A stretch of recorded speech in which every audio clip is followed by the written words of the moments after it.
Gentiles amigos, bienvenidos a este nuevo conversatorio sobre educación y sobre humanismo con el doctor en educación por la Universidad de San Francisco, el pedagogo mexicano Alejandro Rodríguez Rodríguez. En esta ocasión, y como siempre, estará también con nosotros la doctora en Administración Pública, Laura Flores Reyes.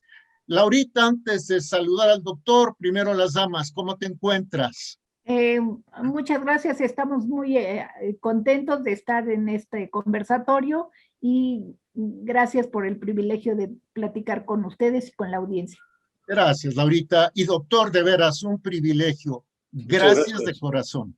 Muchas gracias, un gusto estar aquí, doctora Laura, Jorge. Como siempre, un espacio de diálogo.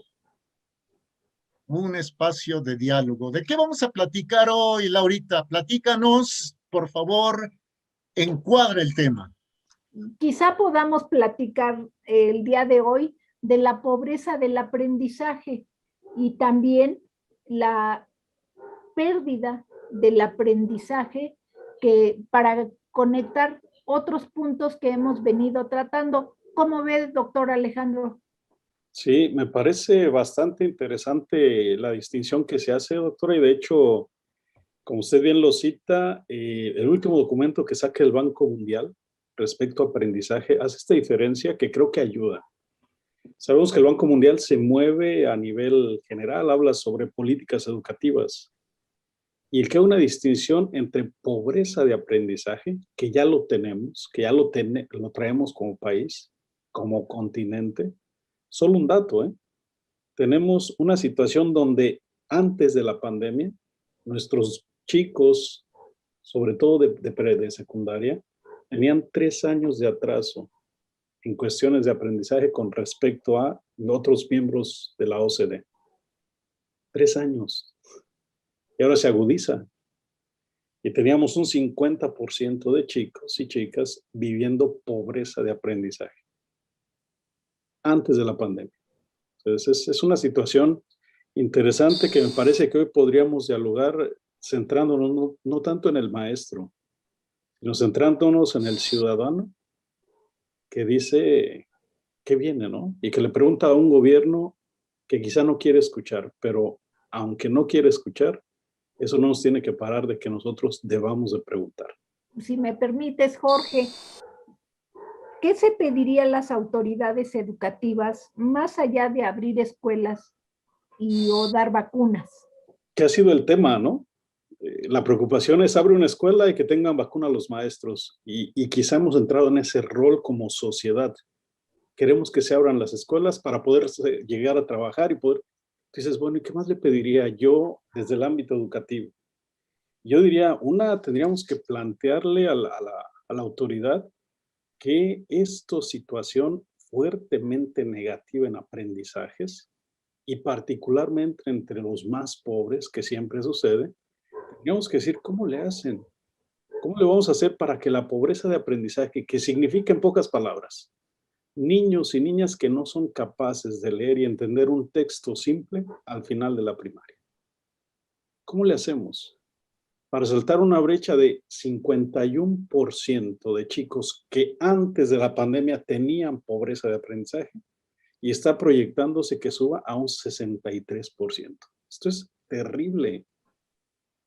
Estamos hablando que casi 7 niños de 10 que terminan la primaria no saben leer o no comprenden lo que leen. Y esto ya no le podemos echar la culpa a los maestros. Es una cuestión sistémica. Es una autoridad que no quiere entender que el aprendizaje es clave, que no capacita a los maestros para el aprendizaje y que tenemos un cuerpo docente gastado, golpeado, desmotivado y junto a ello unos padres de familia que parece que la preocupación económica está sobre la cuestión educativa. Es terrible y tendríamos que preguntar ¿cuál es la estrategia?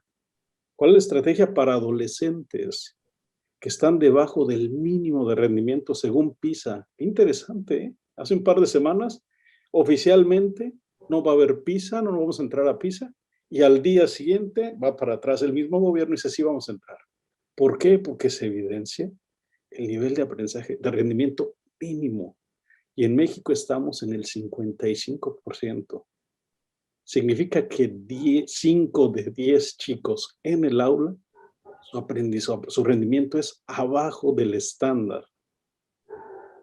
Imagínense la catástrofe que se tiene, ¿no? En esta perspectiva.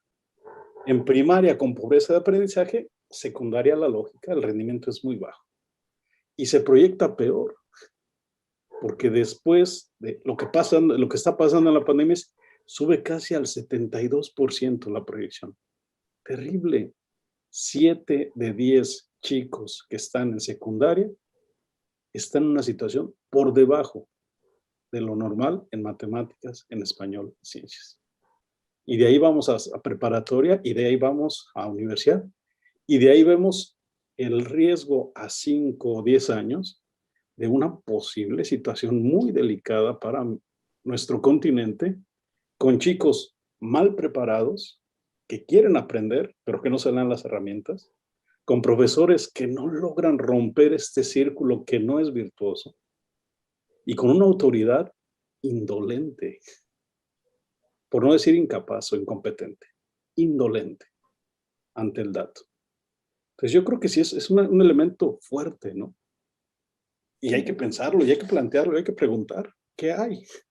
No me des solo vacunas, las necesitamos. No va solo la escuela. ¿Cuál es la estrategia? Sé que la respuesta es que no la hay, pero tenemos que preguntarla, Jorge, doctora. Digo, es el espacio crítico. Además de eso, me parece que otro elemento que surge y tenemos que preguntar es, oye, nuestro sistema educativo latinoamericano, mexicano, centroamericano, ¿es efectivo? ¿Es equitativo? ¿Es resiliente? Parece que no. Parece que no, no es efectivo, porque ahorita estamos viendo la situación de aprendizaje. Y junto a eso estamos reacios a la cuestión del aprendizaje híbrido. No va a funcionar, regresemos a lo mismo.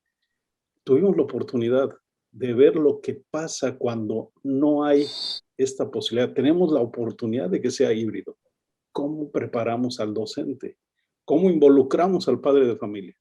¿Cómo hacemos que el chico entienda que es otra manera ya de aprender? Es otra escuela. Por desgracia, parece que no hay proyección. Otro elemento es lo equitativo, lo vimos, ¿no? ¿Cómo hacer que accedan más, que accedan mejor y que sea de mayor calidad? Ya vimos lo que pasó en nuestros países. Los chicos querían acceder, no podían. Maestros haciendo malabares para tener internet. Cuando se podría tener, México tiene a uno de los hombres más ricos del mundo. ¿No es posible un internet que llegue a todos? Yo me atrevo a decir que sí es posible. ¿Cómo? No sé, no tengo la respuesta. Me atrevo a decir que es parte de voluntad y querer que una nación crezca, que un continente mejore. Me parece que también la parte de resiliencia es importante considerar si necesitamos simplificar los planes de estudio, los currículums. ¿Para qué tanto? Tanto no es signo de calidad. 2, los calendarios. ¿Por qué tan rígidos los calendarios? Si el reto es que aprenda el chico, ¿por qué un calendario tan rígido? ¿Por qué no comenzar a pensar en tutorías? Si sabemos que en otros países esto ha sido efectivo, y estamos hablando de Latinoamérica, no estamos yendo a Europa o a otro continente. En Latinoamérica, algunos países han hecho la labor de tutoría durante la pandemia y los resultados han sido buenos. ¿Por qué no replicarlos? ¿Por qué no hablar de aprendizajes personalizados? Perdemos a nuestros docentes de educación pública en elementos burocráticos. Un maestro que tiene que cuidar cuántos minutos el otro maestro se mantuvo conectado y cuántos de sus alumnos estuvieron conectados para hablar de eficacia. Entonces, ¿vale la pena gastar una persona por escuela haciendo eso? Porque ahí el centro es la burocracia, no es el niño que aprende. Y son datos. Quizá no los datos de quienes toman decisiones, pero son datos de quienes vemos la realidad en las aulas. No sé, planteo este ambiente y esta postura quizá fuerte y agresiva de decir, ok, no solo escuelas abiertas, no solo vacunas, las necesitamos y tenemos un derecho a recibirlas. Ahora el planteamiento crítico. ¿Qué vas a hacer tú, autoridad educativa, para intentar paliar esta situación? Porque rebasa. Esto rebasa a solo una persona. Se necesitan recursos, se necesita infraestructura, que debería de haberla en nuestros países. Y planeación, doctor. Planeación, voluntad. Algunos le llaman voluntad política. Yo no sé si hay voluntad política, pero voluntad de que el otro sea una mejor persona, que ofrezcamos lo que decíamos en el conversatorio pasado, ofrezcamos esperanza, pero una esperanza que tenga sustento, no solo discurso. Creo que es el punto hoy y me parece que sería interesante, ¿no? Claro que sí. Considerarlo. No sé cómo Jorge, ven. te toca el bat. Y gracias. Simplemente dar una pauta para la conclusión, si es que lo aceptan ustedes. Hace falta una verdadera política educativa y hace falta una verdadera voluntad política. Si no se dan, los que van a perder serán nuestros niños y nuestros jóvenes latinoamericanos. ¿Por qué? Porque es un hecho que la inteligencia artificial desplaza a cada vez más empleados y trabajadores. Si de nuestras escuelas salen niños y jóvenes deficientemente preparados, serán los primeros en ser marginados de los puestos de trabajo de calidad. Doctor. Y es un hecho. O sea, lo que está diciendo Jorge es la crónica de una realidad que ya está. Necesitamos mejor educación, no por un decreto y no por un discurso, sino en factores clave, estructurales, en factores de personas, en factores sociales. Necesitamos recuperarlo. Y segundo, me parece que estamos en la posibilidad hoy, porque las redes lo permiten, de hacer escuchar la voz del ciudadano multiplicada exponencialmente. El detalle, Jorge, me parece, y sería un tema, algún autor planteaba, dice, nos han tratado con terapia de shock. Ha sido tanto el estímulo, tanta la agresión, tanta la información, que ya no reaccionamos, que hemos quedado dormilados. Un dato más ya no nos dice mucho.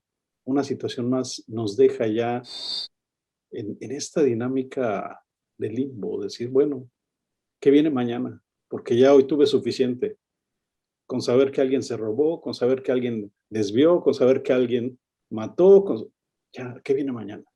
Creo que aquí el punto es, tendríamos que pensar en dar lo mejor de hoy, porque estamos formando una generación que esperamos que sea mejor que hoy. Ay, qué tema, doctor. Laurita, tu conclusión, por favor. Bien, pues coincido con el autor de este libro y simplemente quiero cerrar con esta frase. La educación es un arte. La labor educativa hoy en día es considerada una delicada tarea de acompañamiento de proyecto de vida compartido. Doctor Alejandro Rodríguez Rodríguez. Muchas gracias. Acompañamiento a un proyecto de vida que tiene que ver con la educación. Así es. Palabras sí, Laurita. Que tienen una gran aplicación para la autogestión y para la habilidad relacional que el mismo doctor nos ha planteado. Así es, pues les agradezco mucho. Dos personalidades. El doctor en educación por la Universidad de San Francisco, Alejandro Rodríguez Rodríguez, y la doctora en Administración Pública por la Universidad Anáhuac, México, Laura Flores Reyes. Pero la gratitud es sobre todo para usted que hace posibles estos conversatorios. ¿Le gustó? Dele un me gusta. ¿Le gustó? Escríbanos. Por lo pronto, doctor, Laurita, les invito a que la próxima semana continuemos con el tema. Muchas gracias. Muchas Buenas gracias. tardes, buenas noches. Buenas Gracias. tardes. Gracias. Y su servidor, como siempre, les pide, cuídense mucho y demos lo mejor de nosotros, a los nuestros y a nuestra patria. Hasta pronto.